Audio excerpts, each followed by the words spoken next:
Assalamualaikum warahmatullahi wabarakatuh. Apa kabar semua? Perkenalkan, saya Raninda dan rekan saya Alfat. Semoga kita semua dalam keadaan sehat walafiat. sebagai host pada podcast kali ini. Kami akan membahas tema mengenai ini Baik, hari ini kita mengundang tamu dari bidang IT yang akan menjadi narasumber kita pada podcast hari ini, yaitu Kak Fauza. Terima kasih. Sip. Ya. Baik, sip. Bagaimana keadaan? Alhamdulillah ya. Ayah enggak usah. Itu yang buat saya.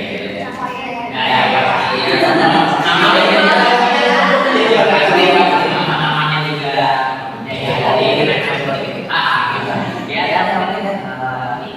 kira-kira saya sendiri apa nih? Sebenarnya kita penasaran nih Kak dengan perkembangan IT di sekarang. Ini sekarang kita sedang mengerjakan AI. Jadi menurut saya itu sebagai manusia di Indonesia itu aneh sebenarnya. Jadi kita gambarannya si AI dari awal atau dari awal dari kunci gitu ya. Ini ada sebenarnya kalau misalnya Cina di Amerika ya. Sistem kayak ini mulai dari PT-PT gitu ya, perusahaan-perusahaan gitu. Iya, ada betul saya kira nah iya. Aku penasaran nih Kak sama kecepatan internet dan katanya mempengaruhi perkembangan teknologi. Nah, itu gimana sih cara kecepatan internet itu mempengaruhi perkembangan teknologi? Oh, jadi sebenarnya begini ya, Indonesia itu sekarang itu sedang mengejar kecepatan negara lain. Dulu ya kalau sekarang itu kecepatan internet itu sebenarnya hampir dengan negara-negara yang lain. Ya, kita nggak lihat ya karena ini kecepatan internet Indonesia itu dia itu cepat untuk mengerjakan jadi cepat. Tapi antara itu di program kota besar itu biasanya masyarakat ya. Nah iya, kalau ya dulu nah saya itu kesempatan itu pertanda semacam bagaimana ini bagi masyarakat untuk masyarakat itu bahwa apalagi di pelosok yang di timur sana ya, di Papua gitu ya. Jadi kira-kira kenapa kecepatan di Indonesia ini belum merata ya? Oh iya. Setahu saya untuk itu yang belum ada itu adalah pertandingannya atau perlombaan ini. Orang Indonesia itu kadang menggunakan kecepatan ini itu sudah cukup ya, mumpuni. Bisa TikTok ya, bisa itu oke ya kan? Ya, ada seperti itu. Nah, kita belum ada perluan, belum ada keinginan untuk mempunyai itu. Tapi ya, untuk bisnis, sebenarnya, ya kecepatan itu sebenarnya bagus ya. Makanya di tempat saya makan untuk itu kecepatan mereka itu sudah ada tapi untuk menggunakan biasa jadi karena memang belum ada perubahan. Iya, sebenarnya gitu ya. Iya gitu. Ya mungkin Ojan mau break dulu kita sebentar ya. Biar kita buat minggu dulu. Oke, next. Lanjut ke pertanyaannya. Ya. Nah, Pak Fauzan, kita dapat pertanyaan nih dari beberapa viewers kita. Pertanyaan pertamanya itu dari sudut pandang IT. Apa saja tantangan besar yang dihadapi dalam pengembangan dan pemeliharaan aplikasi mobile enterprise? Nah, lalu dalam skala besar, terutama dalam konteks keamanan data dan stabilitas. Menurut Pak Fauzan gimana sih? Oke, ya. Kalau kita kasih untuk gimana ya? Nggak tahu ya. Kasih itu apa sih? Mungkin apa gambarannya itu begini deh yang dari pertama. Enterprise itu jadi itu semacam perusahaan yang bisa misalnya kita ambil contohnya aja ya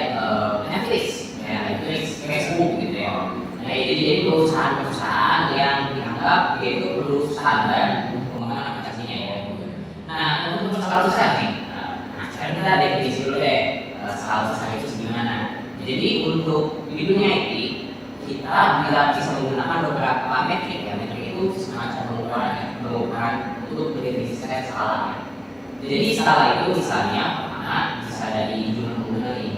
Misalnya kira-kira tahu nih berapa banyak juta pengguna Netflix di dunia. Kayaknya banyak ya, soalnya kan seluruh dunia. Iya. Nah ini jadi oke, Netflix ya, Google Semuanya itu banyak tuh. Ya bisa kan ya. Nah sekarang ini pembuatan aplikasi ya untuk skala kecil, namanya cuma di Indonesia aja nih. Di Indonesia itu ada banyak ya orangnya. Ada berapa ratus juta. Saya bocor. Oke, jadi misalnya fokus di Indonesia deh. Sekarang aja misalnya ada beberapa ribu orang akan ada aplikasi kita ya. Nah, di mana aplikasi ini tuh bisa digunakan oleh ribuan orang ini tanpa mengganggu operasinya gitu kan ya. Nah, sekarang kita skalain jadi ya perbesar ya. Jadi dari Cikarang ke Jawa Barat. Nah, dari Jawa Barat kita lanjut ke Indonesia. Ini skala ya, disebut skala. Jadi skala besar ini saya ambil konteksnya lebih dari sebuah negara ya. Misalnya di dunia aja gitu ya. Nah, untuk keamanan data dan skalabilitas ya gitu ya. Skalabilitas. Nah, keamanan data negara, jadi skalabilitas sudah ya. Keamanan data saya sendiri. Misalnya untuk aplikasi kecil-kecilan, apakah untungnya seorang boros gitu. Ada misalnya saya punya aplikasi ini, kalau cuma dipakai di sebuah universitas, ada untungnya nggak kira-kira bagi seorang hacker atau bobol ya, ada untungnya nggak mereka membobol seperti saya apa nggak dong ya, saya juga tahu ada untungnya sebenarnya ada, cuma apakah untung itu bisa jadi uang, bisa jadi sebuah alat untuk menjual data menjual data gitu. Sebenarnya ada untungnya semua ini tuh karena data itu tetap dijual. Makanya itu untuk aplikasi yang pakai dunia misalnya ya. Ini keamanan data ini tuh yaitu sangat penting ya. Nah, katakanlah prosesnya itu apa nih? Pertama, kita tuh harus tahu ya pengguna kita itu apa yang diharapkan dari pengguna kita. Misalnya gini, kalau kita buat aplikasi ya, terus kita remeh-remehan lah ya keamanannya ya. Kita boleh password pendek ya, passwordnya itu teman-teman karena kita kalau buat situs peraturannya itu password harus 6 huruf ya, apa sudah susahnya itu kenapa tuh kira-kira? Nah itu karena password yang semakin rumit ya dia itu, nah iya password itu karena untuk membuat password itu sebenarnya susah, membuat password itu susah. Aplikasi yang betul-betul dibuat gitu ya dalam keamanan itu tuh dia itu punya cara untuk membuat passwordnya, misalnya kita passwordnya 1, 2, 3, 4 ya. Nah itu punya cara password itu disebut hashing. Nah semua aplikasi yang punya password yang aman, apalagi enterprise ya, tadi ya, mereka tuh punya seperti hashing ya, hashing consulting itu mereka tuh dalam standar ya industri ya. Nah ya ini tuh meskipun passwordnya udah diacak ya, kalau password kita cuma 1, 2, 3, 4, nanti itu bisa kebobol. Iya, karena passwordnya. Nah iya, karena passwordnya itu lama. Iya. Jadi bagaimana caranya seorang kebobol password yang udah hashing? Nah itu tekniknya itu namanya radio table gitu. Sebenarnya tanggal pelangi. Tanggal pelangi itu dia itu mengubah yang acak ini nih. Misalnya 1, 2, 3, 4 ini kalau diacak itu jadi misalnya ABCD. Nah nanti itu ada di suatu tempat hacker yang udah bobol sistem lain, terus mereka menemukan 1, 2, 3, 4 itu hasilnya ABC. Nah di situ adalah tabel ini. Nanti hacker lain bisa melihat kalau saya melihat password ABC yang udah diacak nih, hasilnya masih 1, 2, 3, 4. Nah itu hashing dan hal kita. Untuk enterprise pasti ada, gitu ya. Itu tantangan terbesarnya, tapi bukan dari situ. Tantangan terbesarnya dari penggunanya. Iya. Makanya kita sebagai pembuat aplikasi, sebagai developer aplikasi, kita perlu memperingati pengguna kita gitu. Misalnya pengguna kita, jangan pakai password yang umum, yang lemah. Makanya suka ada kayak password ini password lemah, ini password kuat. Nah ya itu bukan cuma sana aja, itu menurut pembuat aplikasi ini password yang kita ketik itu lemah. Iya gitu. Nah selain itu juga skalabilitas ya, tadi saya sebut dari sini skalabilitas itu memang masalah dasar aplikasi sebenarnya. Misalnya kita kalau perusahaan kita masih kecil, terus kita dapat penggunanya banyak, nah kita dapat punya sumber daya namanya gitu ya. Nah sumber dayanya apa aja dulu? Yaitu server. Nah ya kalau server kita masih kecil-kecilan, terus kita dikasih penggunanya banyak, nah itu akan menjadi overload. Overload itu ya jadi kayak nggak bisa dibuka halamannya, ya. Nah iya begitu. Skalabilitas itu kita mesti tahu di mana titiknya, tantangannya itu di situ. Kita mesti bisa memonitor di mana server kita punya.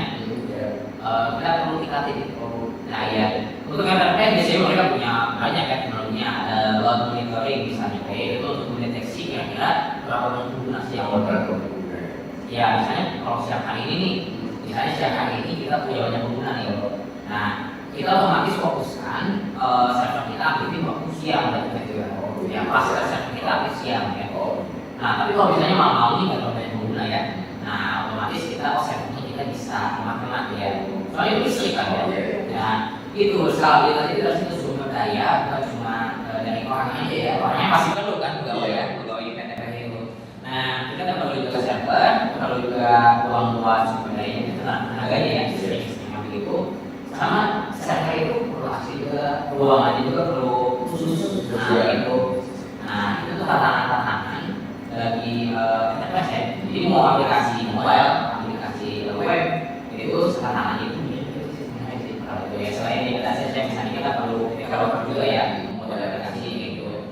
Itu jelas-jelas ya. Tapi ya menurut saya ya begitu sih tantangannya. Iya ya, ngomongin data nih, kalau seandainya data saya itu nih ya, dibuat apa data saya selain dijual, dan kalau bisa gunakan terus gimana cara kita mencegah gitu ya. Berhubung tahun kemarin ada masalah cyber ya. Terus ya gitu mungkin. Oh jadi kalau misalnya itu ya maksudnya data industri. Iya betul. Sebenarnya kalau misalnya kita bicara kasus email ya, sebenarnya untuk password kita asal password kita buat ya, kita tuh nggak melawat sih. Tapi saran saya ganti password kalau sesering mungkin ya. Tapi ya sebisa mungkin kalau misalnya kita ada pengumpulan kayak gitu, kita ganti password kita. Perlu. Iya. Sekarang juga aku ya. Kalau yang masuk itu jangka Oke, jadi itu biasanya kan ada yang 3 bulan, ya. 6 bulan. Iya. Yang baiknya seperti Iya. itu. Untuk saya sih kalau saya itu untuk seberapa paranoid kita ya, kalau saya pribadi itu sekitar 1 tahun sekali, atau enggak kalau misalnya saya tahu kayak waktu tahun 2020 atau 2021 itu ada pengumpulan Tokopedia ya. Nah ya Tokopedia itu tuh yang menurut saya bukan cuma password, tapi paling penting itu password. Nah saya biasanya ganti password itu kalau ada kayak gitu, atau enggak kalau sekitar 1 tahun sekali. Nah selain itu juga ini password itu jangan pakai berulang-ulang. Jadi jangan sampai password yang kita pakai di satu situs kita pakai di situs lain. Nah jadi mau seberapa kuat password kita kalau dipakai terus-terusan, lama-lamaan juga bakal ketahuan. Jadi selain password juga ada jalan yang lain yang ada nomor telepon, nama lengkap, ya, alamat. Kalau misalnya di situs-situs e-commerce ya kayak Shopee gitu, iya. Nah kita mesti tahu nih apa data yang kita berikan situs juga ya. Karena gini, data kita itu punya nilai. Jangan salah, data itu berharga. Kalau berharga ngapain juga situs-situs memberikan data kita. Ya misalnya kayak gini, kita daftar ke misalnya ke Shopee ya. Kita nomor telepon, kita kadang kalau misalnya mau buka apa ya kayak e-wallet kayak biasanya kan kalau wajah kita terus perlu KTP. Nah verifikasi gitu kan ya. Itu data kita berikan ke Shopee dengan harapan Shopee bisa menyimpan itu dengan aman. kita itu intinya ngasih kunci rumah, terus kita bilang, Soki, ini kamu tolong jaga ya. Gitu. Nah kalau misalnya suatu saat bobol, terus data itu ada di mereka, nah terus kita gimana nih? Nah begitu. Jadi kita mesti pertama kita mesti cermat dulu, sebelum kita masukkan data ke website, memberikan data ke dosa code itu sih ke orang-orang yang ada di website itu, kita mesti cermat. Kedua, kalau memang terjadi ada terbobol pintu, kita cek situsnya apa? Tokopedia pasti nomor telepon kita, atau email kita, begitu. Nah, kita mesti cermat, cek data yang terbobolnya apa. Kalau password kita ganti password kita, kalau email kita ganti juga password email kita. Nah, terus password yang udah diganti jangan sama kita lain.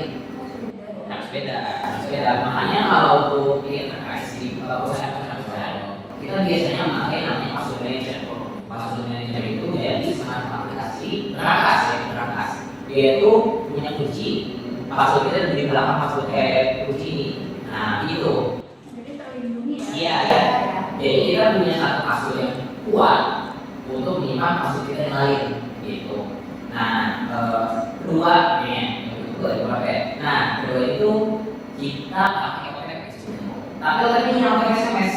Nah, kalau tahu OTP SMS itu gampang dibobolnya. Saya pernah jadi ya, itu waktu di Amerika atau di mana juga, di mana ada social engineering itu jadi orang menipu perusahaan apa gitu ya untuk mengambil data. Misalnya gini, saya melakukan selling. Nah, saya mengaku sebagai saudaranya Pak Ahmad. Saya bilang ke Telkomsel, maaf Mbak, ini saya saudaranya Pak Ahmad nih. Oke, ini nanti kan ditanya ya, ada keperluan apa? Ini Pak Ahmad kehilangan kartunya. Nah, diperantarakan saya bisa tolong tidak dikirim kartunya ke alamat saya. Nah, begini. Nanti kalau Telkomsel itu dia punya kartu yang bisa dikirimkan dengan Pak Ahmad ya, nomor Pak Ahmad. Oke, berarti kartunya dikirim ke saya. Nanti OTP SMS dari situs bisa masuk saya. Nah, pernah kejadian seperti itu. Ya, begitu. Jadi begitu. Nah, iya jangan salah. Jadi OTP itu saran saya jangan pakai OTP SMS. Ya, ada OTP lain namanya OTP aplikasi UFA seperti itu. Nah, ini itu yaitu OTP aplikasi lagi.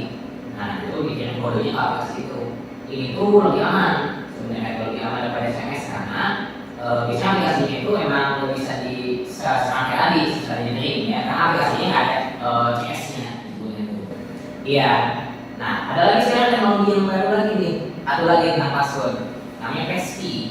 Passkey itu dia itu password berbentuk kunci, kayak kunci beneran. Sekarang itu passkey terkenal itu dari Fido, disebutnya itu Fido. Nah, dia itu kayak USB kecil. Bitnya itu ada kayak USB jadinya. Jadi ntar kalau kita mau masuk ke situs, kita tinggal masukin file itu USB sidik jari kita, terus otomatis masuk. Iya gitu. Jadi kita nggak perlu password gitu. Iya. Jadi ilustrasinya juga kita ada perkataan begini. Semakin kita tidak tahu, semakin aman kita. Gitu. Jadi kalau saya sebenarnya nggak tahu password saya. Benar, saya nggak tahu. Saya nggak ingat password Google saya. Nggak ada. Panjang password Google saya itu sekitar 128 karakter. Ya, nggak ingat saya, nggak ingat satu huruf sama sekali.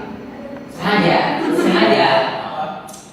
Password ya misalkan kita namanya manusia gitu ya, kita selalu lupa gitu ya. Password kita lupa nih. Itu gimana caranya biar kita bisa mengembalikan itu gitu atau misalnya password gitu. Iya. Sebenarnya kalau misalnya harus ada nomor lupa password. Nah, begini. Jadi misalnya kalau misalnya kita perlu akun itu, kita simpan ke email akun ya. Makanya itu saya itu sering menyarankan begini. Kalau kita punya email, ya jangan sampai yang lupa password itu email kita. Kalau email kita yang lupa password, otomatis nanti kita kalau kita lupa password, nggak bisa mana ya. Iya. Jadi begitu. Sekarang saya begini, kita punya perangkat di password manager ya sebenarnya ya. Kita punya itu untuk menyimpan password kita. Ya, jadi kalau kita lupa password kita lihat di situ. Sebenarnya itu gitu. Nah kalau misalnya kita lupa passwordnya dari situs yang nggak ada buat reset passwordnya ya masalah proses gitu. Tapi biasanya kalau situs-situs sekarang kan dia itu udah punya alat untuk mengembalikan password kita. Kalau kita tahu ya, oh iya gitu. Ini ada lagi nih Kak dari viewers kita. Pertanyaannya dari perspektif talenta, program IT apa yang paling mencari saat ini dan di masa depan untuk mendukung perkembangan aplikasi dan AI di industri. Terus gimana cara peminat IT itu saat ini banyak banget ya? Ya kalau jadi emang untuk perkembangan ya analisis talenta ya yang diperlukan. Kalau untuk perkembangan aplikasi itu sebenarnya kita dari zaman saya dulu tahun 2009 ya, 2009 ya, 2010. Beberapa tahun yang lalu ya.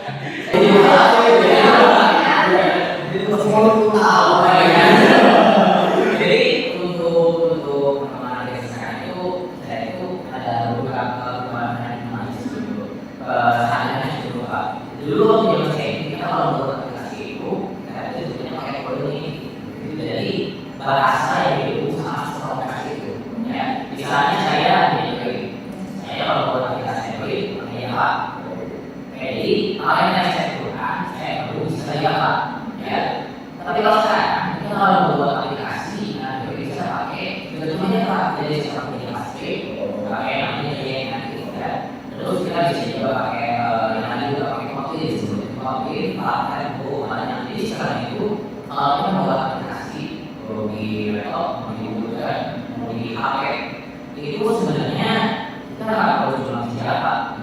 Jadi kita punya banyak bahasa gitu. Ya, jadi kita prosesnya bahasa gitu. Kita tahu bahasa apa, oke, nggak apa-apa.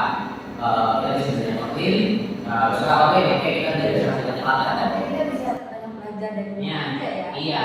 Iya. Sekarang itu sebenarnya lebih mudah daripada dulu. Dulu kalau kita buat aplikasi Android, kita karena PHP dia baru. Ya, saya mau dulu ya, 2019. Dulu Android kan bisa ini. Ya, sekarang akan jadi gitu ya. Tapi di sini apa pertamanya itu yang Android itu juga pakai ini sendiri. Nah, yang itu buat aplikasi itu pertama memorinya itu cuma sekitar 100 MB. Aplikasi kita lebih gede. Ya sekarang soft lagi kalau WhatsApp. Iya, memori 100 GB itu. Jangan saya itu 100 MB. Iya. Nah, jadi sekarang kita ada dibatasi hardware, tapi kita dibatasi seberapa efektif penggunaan listrik kita, gitu ya. Tahu nggak kalau misalnya ini nanti malam juga saya. Nah, ini tuh nggak boleh penggunaan listrik sekarang kita. Kalau yang sekarang itu bagaimana caranya seorang pengguna bisa jaga aplikasi kita, gitu. Jadi kalau misalnya saya dapat ini, saya harus tahu berarti. Nah, seorang mereka itu saya harus bikin gitu. Bagaimana? Iya. Iya, ini mau di sini. Iya.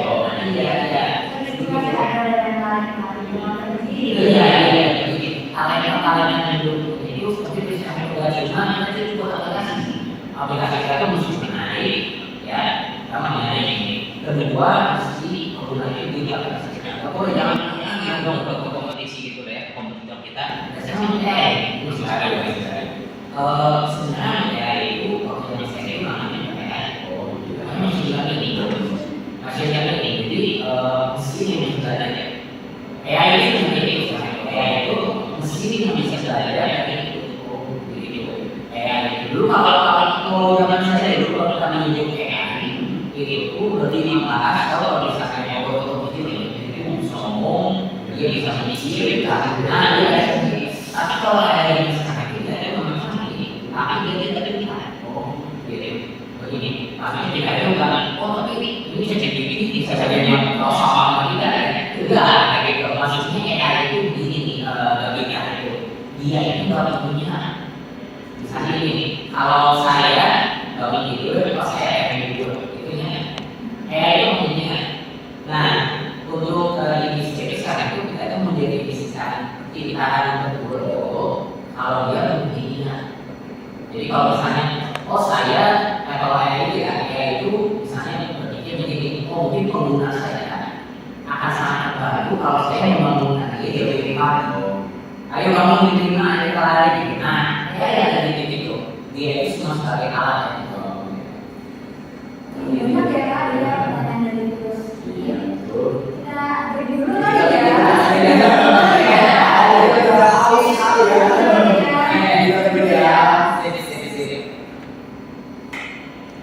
Oke, kita kembali lagi menjawab pertanyaan yang terakhir mengenai peminat dan kebutuhan di bidang IT. Menurut Pak Fauzan bagaimana?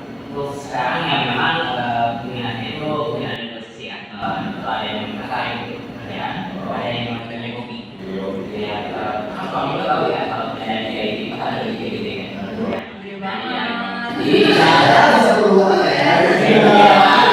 Sampai disuruh mengenai. untuk saya ya, untuk kalian yang belajar IT, baik itu program atau untuk kalian menggunakan komputer itu ya, tekuni. Dari kita itu ada prinsip kalau kita belajar kita harus paham apa nanti IT itu kalau kita susah nggak sampai hancur kayak kalau kita itu ya kayak motor begitu ya kalau motor rusak ya iya ya. Nah di mereka itu dari saya dulu ya itu kalau zaman dulu kita tuh dia tuh mesti menanggung kalau sekarang kita banyak juga ya kayak ada banyak contohnya ya. Nah ya tapi kalau ternyata kalau kita ketemu ya masih dulu kalau banyak sumbernya gitu. Jadi bagi kalian di rumah yang terkait dengan lagi orang kalau itu ketemu dan juga jangan lupa kalau itu terkait cepat. Jadi jangan terlambat. Iya, kita ilmu saya dulu sama ilmu saya sekarang itu udah beda gitu ya. Karena itu beda sama yang lain. Jadi berkata sangat cepat. Begitu kalau menurut saya sih ya, mungkin teman-teman juga punya lain